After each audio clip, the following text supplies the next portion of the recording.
New TV Telugu. ఇప్పుడు AP top 10 చూద్దాం.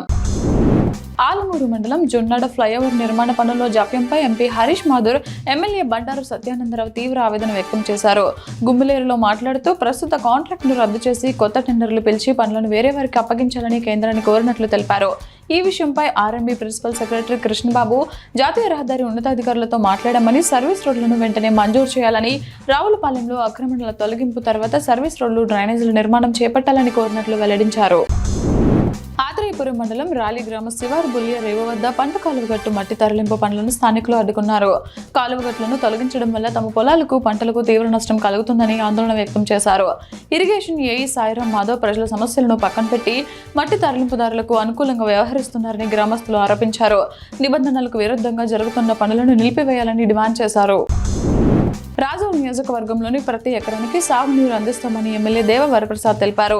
చౌడు భూములను సాగు భూములుగా మార్చేందుకు చేపట్టిన పంట కాలువల పూడికతీత, 3 తూములు, ఇతర కాలువల ఆధునీకరణ పనులను ఆయన స్వయంగా పరిశీలించారు. కాలువలను పూర్తి స్థాయిలో ప్రక్షాళన చేసి ఈ నెల 6వ తేదీ నాటికి పొలాలకు సాగునీరు గలగలా పారేలా యుద్ధ ప్రాతిపదికన చర్యలు చేపడుతున్నామని ఆయన స్పష్టం చేశారు.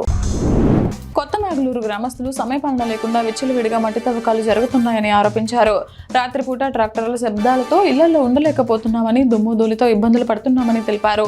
స్థానిక వీఆర్ఓకు ఫిర్యాదు చేసినా పట్టించుకోవడం లేదని ఉన్నతాధికారులు స్పందించి చర్యలు తీసుకోవాలని గ్రామస్తులు కోరుతున్నారు. బనగానపల్లి పట్టణంలో వాతావరణం ఒక్కసారిగా మారిపోయింది. కారు మబ్బులు కమ్ముకుని చిరుజల్లులు కురిశాయి. చల్లని గాలులతో ప్రజలు ఎండవేడి నుంచి ఉపశమనం పొందారు.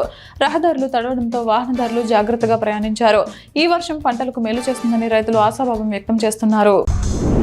గుంటూరు జిల్లా మంగళగిరి నియోజకవర్గంలోని పెనుమాక గ్రామంలో సిఆర్టీఐ అధికారులు ఉదయం 9:30 నిర్వహించాల్సిన గ్రామసభను కొందరు రైతులు బహిష్కరించారు. అధికారులు ఆలస్యంగా రావడంతో పాటు భూ సమీకరణ చేసిన చేయని రైతులకు ఒకే చోట సభ ఏర్పాటు చేయడంపై అభ్యంతరం వ్యక్తం చేస్తూ రైతులు ఆగ్రహం వ్యక్తం చేశారు. దీంతో కొందరు రైతులు గ్రామసభను బహిష్కరించి నిరసన తెలిపారు.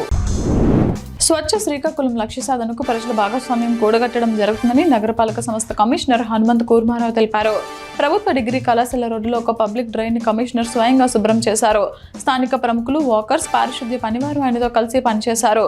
కాలుష్య రహిత శ్రీకాకుళం నిర్మాణంలో అందరూ భాగస్వాములు కావాలని, ఆపరేషన్ క్లీన్ స్వీప్ మిషన్ ని విజయవంతం చేయాలని కమిషనర్ పిలుపునిచ్చారు. మైలవరంలో 2 నెలల క్రితం జరిగిన రోడ్డు ప్రమాదంలో తీవ్ర గాయాలై నెల రోజులుగా ఆసుపత్రిలో చికిత్స పొందుతూ మృతి చెందిన వ్యక్తి కుటుంబానికి ఎమ్మెల్యే అండగా నిలిచారు. నియోజకవర్గ తెలుగు యువత అధ్యక్షులు లంకా లితీష్ కు ఈ విషయాన్ని ఎమ్మెల్యే దృష్టికి తీసుకువెళ్లగా మృతుడి కుటుంబానికి సభ్యత్వంపై వచ్చే ఇన్సూరెన్స్ నగదును జమ చేయించారు. కూటమి ప్రభుత్వంలో తీసుకున్న సభ్యత్వం వారికి అండగా నిలిచిందని తెలిపారు. నరసనపేటలోని ఒక ప్రైవేట్ స్టడీ కేంద్రంలో బాలికలకు స్వీయ రక్షణపై అవగాహన కల్పించారు. ఈ సందర్భంగా శక్తి టీం హెచ్సి గిరిధర్ మహిళా పోలీస్ కానిస్టేబుల్ ధనలక్ష్మి మాట్లాడుతూ బాలికలకు స్వీయ రక్షణ కల్పించుకోవడంలో శక్తి యాప్ ఎంతో ఉపకరిస్తుందని తెలిపారు. పోక్సో యాక్ట్పై అవగాహన కల్పిస్తూ ఎప్పుడైనా ప్రమాదం పొంచి ఉన్నప్పుడు 1930 నంబర్కు తక్షణమే కాల్ చేయాలని సూచించారు. నటుడు రామ్ చరణ్ సినిమా విడుదల సందర్భంగా రాజోల్ సీఐ సురేష్ బాబు అభిమానులకు కీలక సూచనలు చేశారు. థియేటర్ల వద్ద బైక్లపై త్రిబుల్ రైడింగ్ చేయడం, అల్లర్లు సృష్టించడం వంటి పనులకు పాల్పడితే శాంతి భద్రతల దృష్ట్యా ఉపేక్షించేది లేదని, నిబంధనలు ఉల్లంఘించి అల్లర్లకు పాల్పడే వారిపై చట్టపరమైన కఠిన చర్యలు తీసుకుంటామని సీఐ హెచ్చరించారు.